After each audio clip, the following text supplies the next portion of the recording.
میری بیٹی اسما بہت منمونی سی تھی، وہ خوبصورت ہی نہیں ذہین بھی بلا کی تھی۔ بچپن میں جب توتلی زبان میں پیاری پیاری باتیں کرتی تو ہم ماں باپ دونوں ہی اس پر واری صدقے ہوا کرتے۔ میں نے اپنے بیٹوں کے نام فرما بردار اور تابع دار رکھے، کیونکہ میری خواہش تھی کہ یہ دونوں بچے ہمارے فرما بردار اور تابع دار رہیں، وہ ہماری ہر بات مانیں، ہر حکم بجا لائیں، تاکہ زمانے کی دست برد سے بچے رہیں، وہ خود سر نہ ہو جائیں کہ اچھے برے کی تمیز کھو دیں اور ہمارے بعد زمانے کی ٹھوکروں میں آ جائیں۔ واقعی میرے بچے بہت فرما بردار ثابت ہوئے۔ ہم دونوں میاں بیوی نے ان کی ایسی تربیت کی تھی کہ وہ نیک اور صالح بھی تھے اور والدین کا حکم نہیں ٹالتے تھے۔ میرے شوہر اچھے بزنس مین تھے، انہوں نے کافی محنت سے اپنے بچوں کو پڑھایا لکھایا۔ اپنے والد کی طرف سے ورثے میں انہیں ایک مکان اور ایک دکان ملی تھی، اور ایک دکان میرے شوہر نے اپنی محنت سے بنا لی تھی۔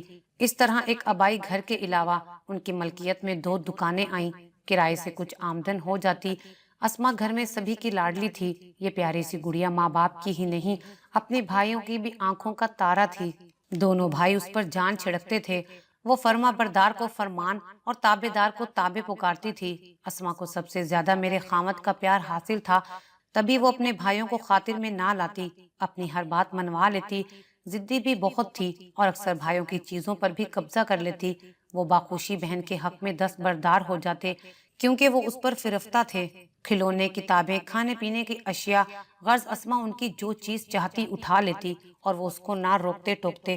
جب تک وہ چھوٹی تھی ہم بھی اسے نہیں روکتے تھے کہ نہ سمجھ ہے، بڑی ہوگی تو خود ہی سمجھ آ جائے گی، لیکن ایسا نہ ہوا۔ بڑی ہوتی گئی تو وہ مزید جارحیت پسند ہو گئی۔ احساس ملکیت اس میں کوٹ کوٹ کر بھرا تھا، جس چیز پر ہاتھ رکھ دیتی مجال ہے کہ کوئی پھر اس سے وہ شے واپس لے سکتا۔ بڑے بھائی کا پین ہوتا یا چھوٹے کی کلائی کی گھڑی، اگر اسے پسند آ جاتی وہ ان سے جھپٹ لیتی اور پھر حق کے ملکیت سے برگز دستے بردار نہ ہوتی۔ وہ بیچارے منہ دیکھتے رہ جاتے، چپ ہو جاتے، اور میرے میاں کہتے کہ چھوڑو اور لے لینا، چھوٹی بہن کا دل نہ توڑو۔ تاہم میں اب محسوس کرنے لگی تھی کہ یہ لڑکی بے لگام ہوتی جا رہی ہے، اسے اپنی منوانے کی عادت پڑ گئی ہے، اپنی ہر خواہش کو پورا کروانا اپنا فرض سمجھتی ہے۔ کبھی اگر اس کی فرمائش پوری نہ ہو پاتی آسمان سر پر اٹھا لیتی۔ میں خوف زدہ رہنے لگی کہ یہ اچھی بات نہیں، یہ عادت آگے چل کر اس کے حق میں بری ثابت ہو سکتی ہے۔ ماں باپ بہن بھائی ہر قدم پر اس کے ساتھ رعایت برتتے تھے، مگر زمانہ تو ایسا نہیں تھا، جبکہ حق کے ملکیت کو اس نے اپنی فطرت بنا لیا تھا۔ اس کی عمر 16 برس ہو گئی۔ میں اسما کو روکنے ٹوکنے لگی کہ اب تم بڑی ہو گئی ہو، اچھے برے کی تمیز کرنا سیکھو اور اسی طرح بے لگام نہ ہوتی جاؤ کہ تمہاری خواہشات تمہیں کسی گڑھے میں گرا دیں، تب تمہیں ہی نہیں ہم سب کو تکلیف ہوگی۔ وہ میری بات نہ سمجھتی، بلکہ ایک کان سے سن کر دوسرے کان سے نکال دیتی۔ اگر ڈانٹ ڈپٹ کرتی تو اس کے والد آڑے آ جاتے کہ کیا ہو گیا ہے تمہیں، کیوں بچی کے پیچھے پڑ گئی ہو، ابھی اس کی عمر ہی کیا ہے، وقت کے ساتھ سخت پختہ ذہن ہو جائے گا۔ میں کہتی کہ یہ بیٹی ہے اور بیٹیاں پرایا دھن ہوتی ہیں، اسے بھی تو پرائے گھر جانا ہے۔ آج اگر ہم اسما کو اچھا برا نہیں بتائیں گے تو کل کو یہ سسرال والوں کے ہاتھوں خوار ہوگی۔ مائیں بچیوں کو اونچ نیچ سمجھاتی ہی ہیں، مجھے اسے سمجھانے دو، مگر وہ ہمیشہ مجھے غلط اور بیٹی کو صحیح کہتے رہے۔ ان کی شے پا کر وہ اور بھی دلیر اور شیر ہوتی جاتی تھی۔ اب میرے بیٹے بھی محسوس کرنے لگے تھے کہ ان کی بہن ہر وقت زیادتی کرتی ہے، چھوٹی ہونے کے باوجود بات بات پر ان کی بے عزتی کر دیتی ہے۔ وہ والد کے ڈر سے اسے کچھ نہ کہتے اور صبر کر لیتے تھے۔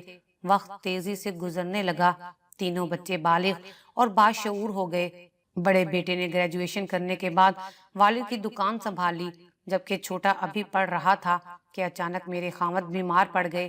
اسما نے میٹرک کر لیا تھا اور اب وہ سیکنڈ ایئر کی طالبہ تھی کہ انہی دنوں میری سوتیلی نند اسما کے لیے اپنے بیٹے کا رشتہ مانگنے ہمارے گھر آ گئی۔ میں نے ان کی خوب خاطر مدارت کی، کیونکہ میرے میاں اپنی بہن سے پیار کرتے تھے، وہ عمر میں ان سے 4 سال بڑی تھیں، بہت ادب کرتے تھے۔ ہمارے سسر صاحب نے 2 شادیاں کی تھیں، پہلی بیوی سے میری یہ نند فاخرہ پیدا ہوئی، اور جب یہ 5 برس کی تھیں तो इनकी माँ फौत हो गई। तब ससुर साहब को दूसरी शादी करना पड़ी। मेरे शोहर और बाकी उनके बहन भाई दूसरी बीवी से थे।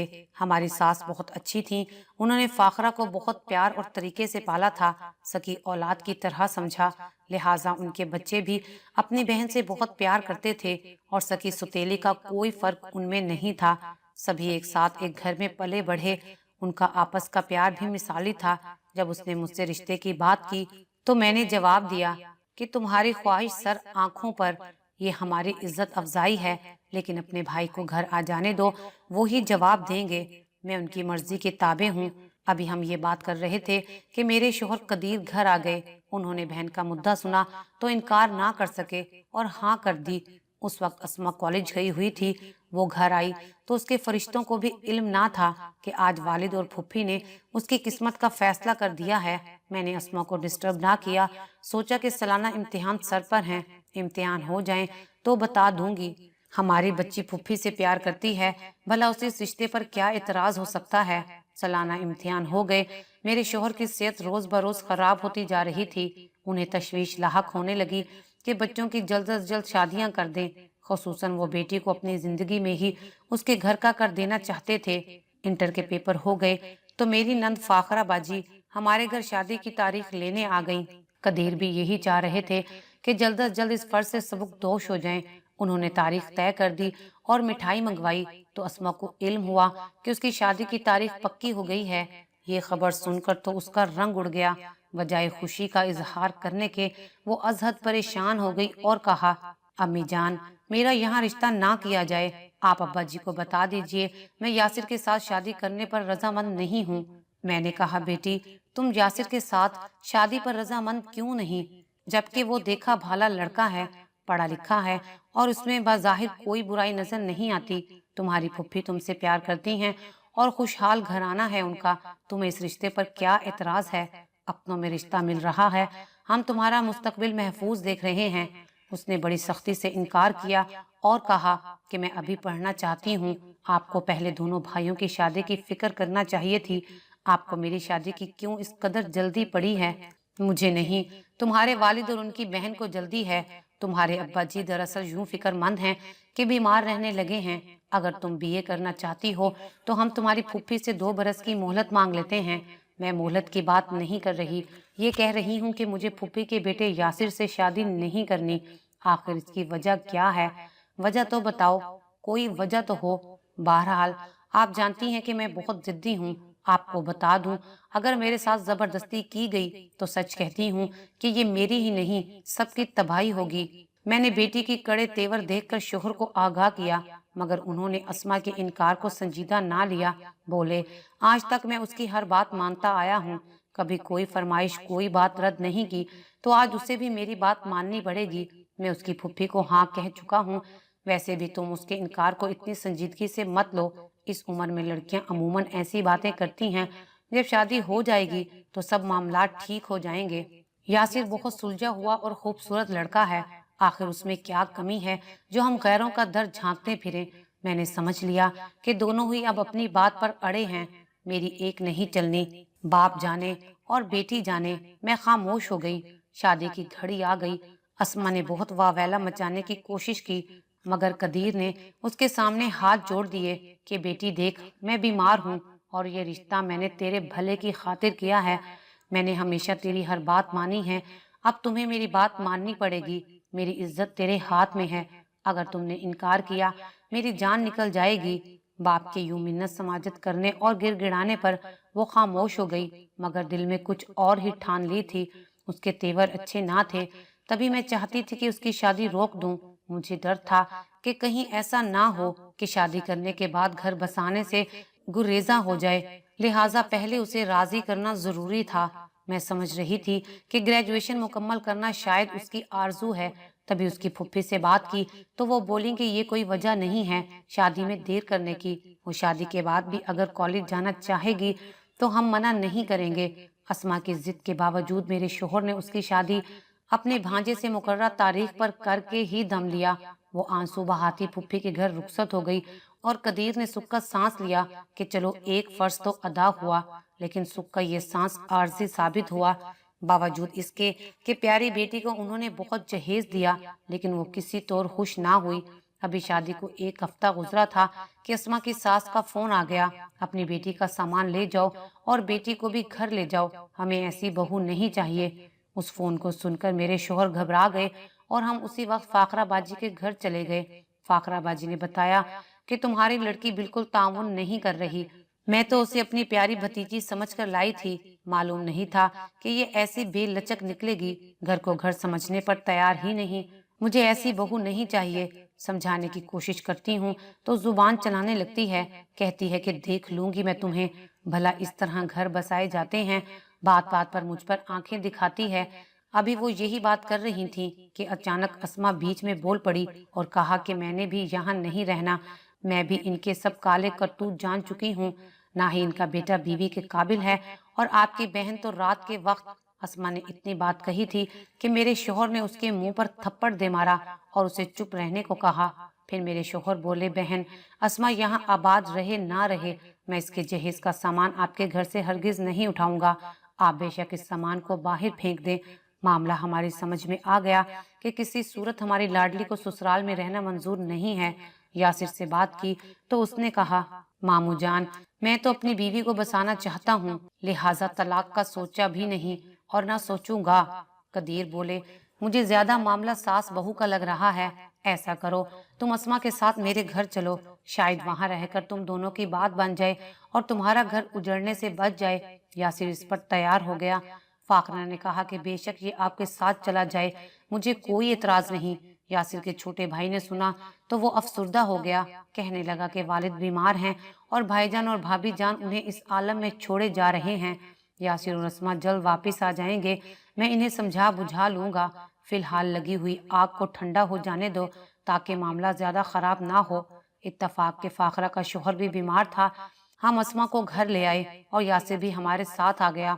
तब हमारी बेटी का ज्यादा मूड खराब हो गया कि दामाद को क्यों साथ ले आए हैं, क्या दामाद सास ससुर के घर पर पड़ाव डाले हुए अच्छे लगते हैं। बहरहाल उन्हें आए 15 दिन भी ना हुए थे कि खबर आ गई कि फाखरा के शोहर का इंतकाल हो गया है। यासिर के हमरा हम सबको उसके साथ घर वापस जाना पड़ा। 3 दिन वहां कयाम करने के बाद हम चौथे दिन वापस घर आए। अस्मा इसरार करके हमारे साथ आ गई, लेकिन यासिर ना आया। घर आकर अस्मा ने कहा कि मुझे यासिर से तलाक चाहिए, मैं उसके साथ जिंदगी नहीं गुजार सकती। मेरे शोहर ने इसरार किया, बेटी अस्मा सच सच बता दो कि आखिर तुम क्यों तलाक लेना चाहती हो। तुम्हारी शादी से पहले तो तुम्हारी फुफ्फो तुम पर जान छिड़कती थी। अस्मा बोली, जरा उनकी इद्दत गुजर जाए तो उनके सारे पोल खोल दूंगी। इस बात पर हम दंग रह गए। फुफ्फी की इद्दत तक अस्मा ने सब्र किया, बल्कि हमारे साथ शोहर के यहाँ आना जाना भी रखा और फिर तकाजा शुरू कर दिया कि मुझे खुला चाहिए, मुझे यासिर के साथ नहीं रहना। कदीर ने बहुत समझाया। उसका वही रवैया जैसा बचपन में था, जो बात मुंह से निकालती तो चाहती थी कि वो पूरी हो जाए। बिलाखिर कदीर थक गए और बोले, ठीक है, मान लेता हूँ तुम्हारी बात, मगर बेटी एक शर्त पर मानूंगा, अगर तुम असल वजह बता दो कि आखिर क्यों खुला लेना चाहती हो। क्योंकि तुम्हारा यासिर से तो कोई झगड़ा नहीं है, सारा मामला सास से है, तो जब तक वजह ना बताओगी खुला के लिए मुझे कायल नहीं कर पाओगी। अस्मा ने तब एक बहुत बड़ी और अनहोनी बात कह दी। वो बोली कि आपकी बहन के करतूत ठीक नहीं हैं, उनके किसी मर्द के साथ नाजायज ताल्लुकात हैं। मैंने खुद रात के वक्त उन दोनों को रंगे हाथ पकड़ा है और मैंने सबूत के तौर पर छुपकर उनकी वीडियो भी बनाई है, जो मैंने अपने शोहर को दिखाई थी, मगर वो भी इस बात को तस्लीम करने से इनकार करते हैं। इसलिए मुझे अपने शोहर से तलाक चाहिए। मैं ये बेगैरती का तमाशा बर्दाश्त नहीं कर सकती। अगर आपने मेरी बात ना मानी तो मैं आपकी प्यारी बहन को तमाम बरादरी में बदनाम कर दूंगी। उसके बाद अस्मा ने वो वीडियो चलाकर मोबाइल मुझे दे दिया। लाइट बंद होने की वजह से कुछ साफ दिखाई तो नहीं दे रहा था, मगर ये साफ दिखाई दे रहा था कि कोई गैर मर्द आधी रात के वक्त उनके घर में मौजूद था। ये सब देखकर हम मियाँ बीवी के पैरों तले से जमीन निकल गई। हम सोच में पड़ गए कि पता नहीं ये बात सच है या हमारी बेटी तलाक लेने के लिए ये सब ड्रामा रचा रही है।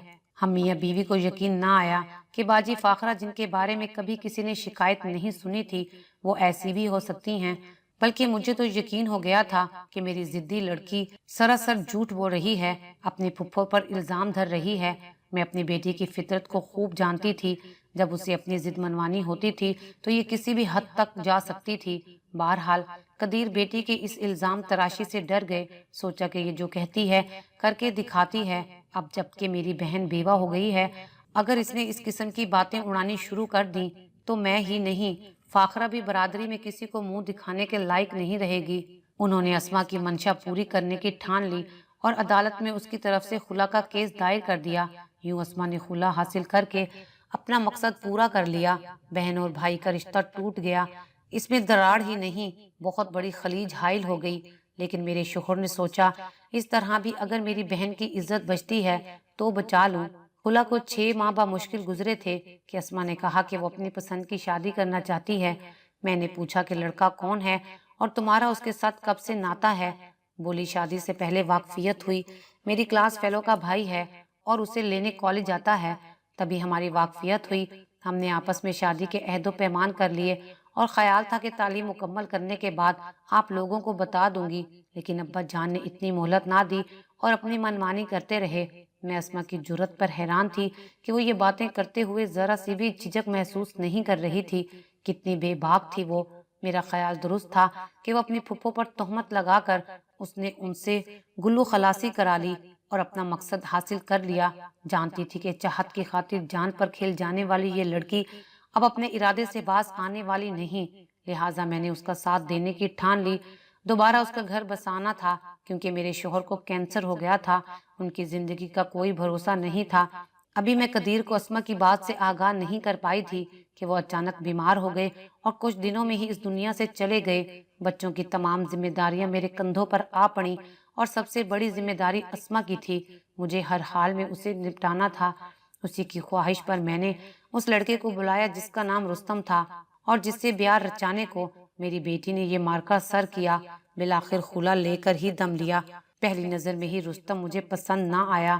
یوں تو وہ خوبرو اور پڑھا لکھا تھا اور خوشحال خاندان کا چشم و چراغ تھا، مگر وہ دوہری شخصیت کا مالک تھا۔ اس کا ایک روپ بظاہر بہت اچھا اور دلکش، جبکہ دوسرا روپ گھٹیا اور کمتر تھا۔ اس سے مختصر سے انٹرویو کے بعد میں نے اپنی بیٹی کو آخری بار سمجھانا اپنا فرض سمجھا۔ اسے بتایا کہ بیٹی یہ لڑکا صحیح نہیں ہے، بعد میں کہیں تمہیں پچھتانا نہ پڑے۔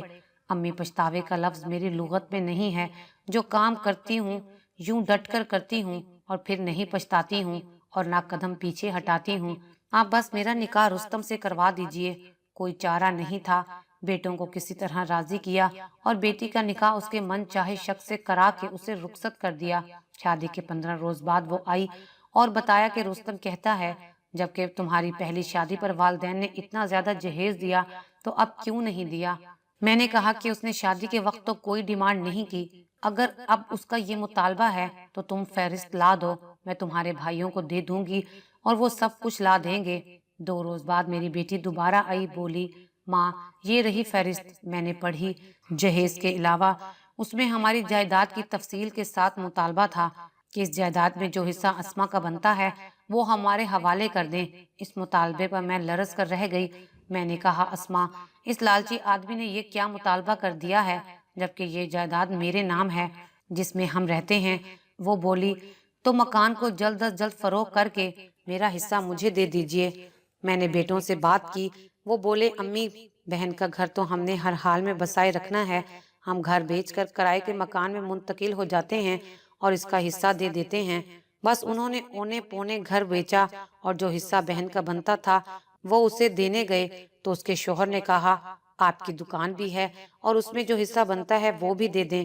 فرمان بولا بھائی جان وہ دکان امی جان کو ان کے والد صاحب کے ترکے سے ملی تھی اور امی ابھی حیات ہیں، یہ دکان ہمارا ذریعہ روزگار ہے، اگر اس کو بیچ دیں گے تو کھائیں گے کہاں سے؟ جو دکان ابا جان نے خریدی تھی وہ ان کے علاج کے لیے بیچ دی تھی۔ اس نے کہا آپ کی بہن مجھ سے شادی کرنا چاہتی تھی، ہم نے تبھی شرط رکھی تھی کہ اگر جائیداد میں سے حصہ لاؤ گی تو ہماری شادی ہو سکتی ہے ورنہ نہیں، پوچھ لیں اپنی بہن سے۔ اس نے کہا تھا کہ میں وعدہ کرتی ہوں کہ ماں باپ کی جائیداد بکوا کر حصہ لاؤں گی مگر مجھ سے تمہیں شادی ضرور کرنی ہوگی۔ اس نے میری شرط کو مانا اور میں نے نکاح کیا۔ اب اسے اپنی شرط پوری کرنا پڑے گی۔ اس کا مطلب کہ اب ہم دکان بیچ کر سڑک پر بیٹھیں گے؟ मैं बेवा हो चुकी थी और मेरे बेटे बेचारे अभी पूरी तरह बाप की वफात के सदमे से संभल नहीं पाए थे, ना ही वो माली लिहाज से संभल सके थे, क्योंकि दुकान फरोख्त करके हम कदीर की बीमारी पर लगा चुके थे। अब एक घर रहने की खातिर और एक दुकान जरिए रोजगार बाकी रह गई थी, जो मेरे मरने के बाद ही बच्चों को मिलने वाली थी। मैं अभी जिंदा थी और ये दोनों चीजें मेरे शोहर वफात से कब्ल मेरे नाम कर गए थे, ताकि बच्चे कहीं बुढ़ापे में मुझे दर बदर न कर दें। बेटों ने तो ऐसा ना किया, मगर बेटी जो अल्लाह की रहमत कहलाती है, उसने अपने शोहर के साथ मिलकर हमें जरूर कंगाल और दर बदर किया। पहले मेरा घर बिकवा दिया और फिर दुकान के पीछे पड़ गई। बिलाखिर दुकान बिकवाई और अपना हिस्सा ले गई। आज ये आलम है कि ना घर रहा और ना ही दुकान रही। अस्मा ने हमें आलम कसम परसी में धक्का दे दिया, मगर वो इस अमर पर बिल्कुल शर्मिंदा नहीं है। कहती है कि मैंने जो किया बिल्कुल ठीक किया। मेरे बेटे दोबारा बकिया पैसों से दुकान ना खरीद सके और वो रकम भी तितर बितर हो गई। आज दोनों किसी की दुकान पर नौकर हैं, जबकि किराए के मकानात में हम जगह जगह भटकते फिरते हैं। रोज बर रोज किराए महंगे होते जा रहे हैं, फिर घर बदल कर कोई सस्ता किराए का मकान तलाश करते हैं। अब एक गंदे से मोहल्ले में एक कमरे के घर में रह रहे हैं, जिसकी बोसीदा छत बारिश में टपकने लगती है। मेरे मरने के बाद अगर बेटी अपना हिस्सा लेती तो कम से कम मुझ बुढ़िया को यूं दर बदर ना होना पड़ता। सच है कि बेटियां रहमत होती हैं और उन्हें उनका हिस्सा भी मिलना चाहिए, मगर वालिदैन की वफात के बाद जिंदा बूढ़े माँ बाप को घर से धक्के देकर निकालना कहाँ की नेकी है। आज इस बात को 3 साल गुजर गए हैं। औलाद ना होने की वजह से अस्मा के शोहर ने दूसरी शादी कर ली है। अस्मा उस घर में सिर्फ एक नौकरानी जैसी हैसियत रखती है। जब भी मेरे पास आती है, मेरे पैर पकड़कर माफी मांगती है और बताती है कि रुस्तम से शादी के लिए उसने अपनी सास और शोहर पर इल्जाम लगाया था। वो बिल्कुल सच्चे थे, मैं ही गलत थी। आज उसे अपने किए की सजा मिल रही थी। आज वो बहुत रोती और पछताती है कि काश वो ये सब ना करती। उसने अपने हाथों ही से अपनी जिंदगी उजाड़ दी थी।